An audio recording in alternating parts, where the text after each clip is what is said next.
entering the second week of the NBA season, a lot has already happened. So there have been devastating injuries, mouthpieces thrown very, very near officials. The Clippers are undefeated, and the rookies are making their presence felt, and a coach was already fired. On the end, Paul, your biggest overreaction of the season so far?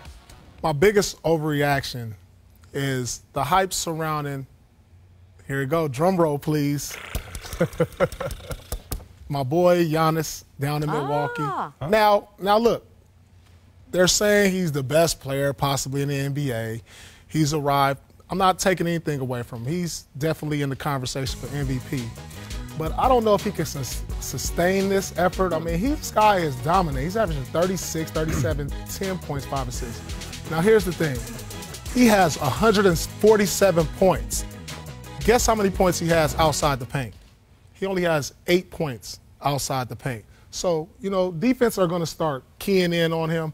It's not going to be as easy for him. You understand? The season is fresh. They can't guard him, Pete. No, he can't guard him. But until he gets a respectable jumper, I don't see him sustaining that. I can see him in the 25 to 28 range. No. He's not going to be averaging 30. Well, that's what I'm saying. I mean, that's why I think we're overreacting. I mean, he has all the tools, all the skill set, but until he gets a reliable jumper, then I can see him keeping those type of numbers. I'm not going to interrupt the flow, and I'm going to let who's going next go next. Go wherever. But we need to call HR and drug test this meeting.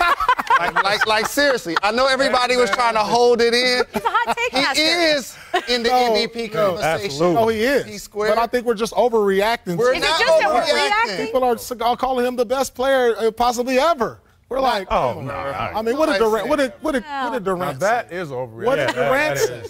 Kevin Right Durant now, said he has a chance to be the best ever. I mean, until he gets a reliable jumper. I love the kid. But please think about believe it. me. The man is averaging Can't stop him. 37, 10 without a jumper.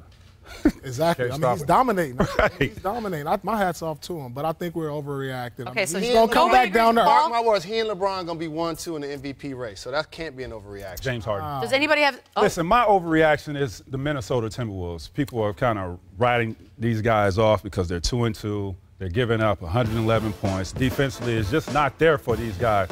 But you have to take into consideration that you have Jimmy Butler. You have new faces. You have some new faces. They have to get acclimated with the system. Tibbs is a great defensive coach. I played for him in Houston. So it's going to take some time for these guys to get acclimated and get on the same page. We just got to give them some time. I'm not writing them off. They still will be in that 4 or 5 in the playoffs. I agree. I agree with that. I'm going with the Memphis Grizzlies. This is a team that I thought would maybe fall off a little bit. It's early. Overreaction? Yeah. I feel like we're not reacting. Well, my thing is they're 3-0. This is a team that shouldn't have been very good. They beat the Rockets, they beat the Warriors, and obviously they beat the Pelicans. This is a team I thought was going to have a rough start. Understand the makeup of their team. They have an all-star center. Yes, They have an all-star point guard. Not an all-star yet. He's all-star caliber. He's all-star caliber. He's all-star caliber. Mike Conley played at an all-star level. It's a lot of all-star caliber. That kid right there is all-star. I mean, just like Dame Lillard. I'll give him that. I agree. I'll give him that. So they have athleticism. They got rid of Zebo, who was, very efficient and big and slow. But I think adding athleticism to this team now is helping them out. They get out and run. Mac, you name me 2 guys. You name me 2 guys. That's it. Look at these young guys I that need they some implemented. more. I need more names than that, Mac.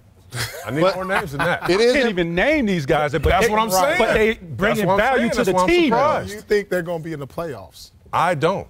But I don't. I thought that they would fall off. You don't think they're going to be in the playoffs? No, I don't. You don't think they're going to be in the playoffs? I don't think they're so going to we're be all in the playoffs. overreacting to the 3-0 start. I didn't even think we were, and I don't mean this disrespectfully. I didn't know we were reacting to the Grizzlies. I think they're going to make it. It is impressive when you under. beat. They've beaten James Harden. They've beaten Boogie and Anthony Davis. They got They've beaten Steph Steph and and KD. KD. Frustrated. Yes, indeed. I'm surprised. Yes, indeed. Okay. Here's my biggest overreaction to every Lonzo Ball box score. After the first game, people were ready to write him off and call him a bust. And his father made comments about he's going to be ready to play the next game. All I know is when you're a rookie in your second game, you putting up numbers like this, let me tell everybody something that hasn't played in the NBA. He's doing work. Yeah. That is putting in work.